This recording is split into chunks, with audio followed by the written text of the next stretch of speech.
सीधी live Sunday Bharti news में आपका स्वागत है। मैं संपादक गोपाल भारती, अम्बेडकर पार्क खेड़ा से संयुक्त महात्मा ज्योतिराव फूले जी की जयंती मनाई जा रही है। इस मूल निवासी संघ के तत्वाधान में मनाया जा रहा बड़े बहुत लोग एकत्रित हैं, अपनी अपनी बात रख रहे हैं। इसी क्रम में हमारे प्रमोद जी हैं, प्रमोद सर जी। सर ये बताइए कि आप जो है ये मूल संघ द्वारा जो है महात्मा ज्योतिराव फूले जी का ये जयंती मनाया, क्या बोलना चाहेंगे आप? देखिए, ये आज जो संविधान क्रियान्वयन रैली का हम लोगों ने आयोजन किया है, ये मूल निवासी संघ से, आप देख रहे हैं इस देश का संविधान जिसको आज पूरी दुनिया जिसको अपना आदर्श बना रही है, यहाँ से तमाम देश अपना हमारे संविधान से सीख के अपने देश को चला रहे हैं।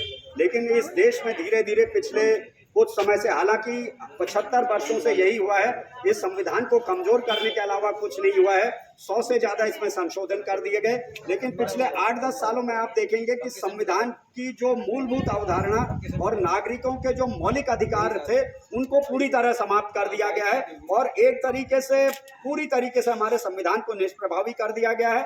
ये संविधान जो इस देश के मेहनत का शोषितों, वंचितों, यहाँ की आधी आबादी महिला और यहाँ के जो मूल निवासियों को एक न्याय देने वाला संविधान था, उसकी अवधारणा को समाप्त करके धीरे धीरे वही एक मुट्ठी भर लोगों का भारत बनाने की तैयारी चल रही है। इसलिए जो ये हमारे तमाम संगठन जो वामसेफ और मूल निवासी संघ, इन्होंने एक अभियान चलाया हुआ है कि 2023 में घर घर BS4 डोर टू डोर करके एक अभियान चल रहा है कि हम लोग घर घर संविधान को ले जाएंगे, संविधान के बारे में जागरूकता पैदा करेंगे ताकि इस देश का मूल निवासी मेहनत का शोषित वंचित खड़ा होए। उसी क्रम में आज ये संविधान क्रियान्वयन रैली यहाँ पर ये आयोजित की जा रही है। सर, महिलाओं और युवाओं के लिए विशेषकर क्या कहना चाहेंगे? देखिए, महिलाएं और युवा, आप महिलाओं की अगर जहाँ बात करेंगे, आज इस देश की महिला प्रधानमंत्री बन गई है, महिला राष्ट्रपति बन गई है।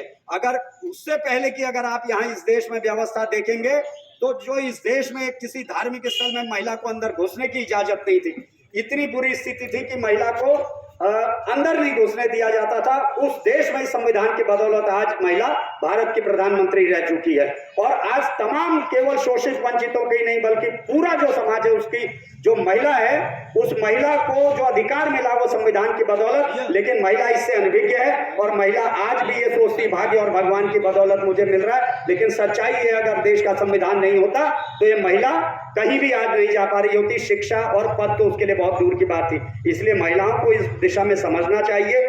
दूसरा, जो युवा हमारे साथी हैं, युवाओं का भविष्य समाप्त करने की पूरी तैयारी कर दी गई है।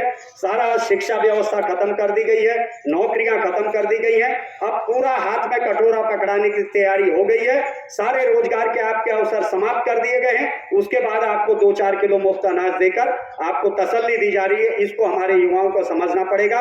अगर आपको संविधानवादी भारत का निर्माण करना है तो संविधान को आपको जानना समझना पड़ेगा। आपके जो मौलिक अधिकार हैं उनको समझना पड़ेगा और जहां जहां आपके फंडामेंटल राइट्स, मौलिक अधिकारों पर अगर हमला होता है उसके लिए आपको सड़कों पर आना पड़ेगा। तभी ये देश बचेगा, इस देश का संविधान बचेगा, तभी आने वाली पीढ़ियों का भविष्य बचेगा। धन्यवाद। जैसा कि कहा कि हमें सब मिलकर के, मेन शब्द में ये है कि हम सब मिलकर के संविधान की रक्षा करेंगे, तभी हमारा ये जो सपना सबका पूरा होगा।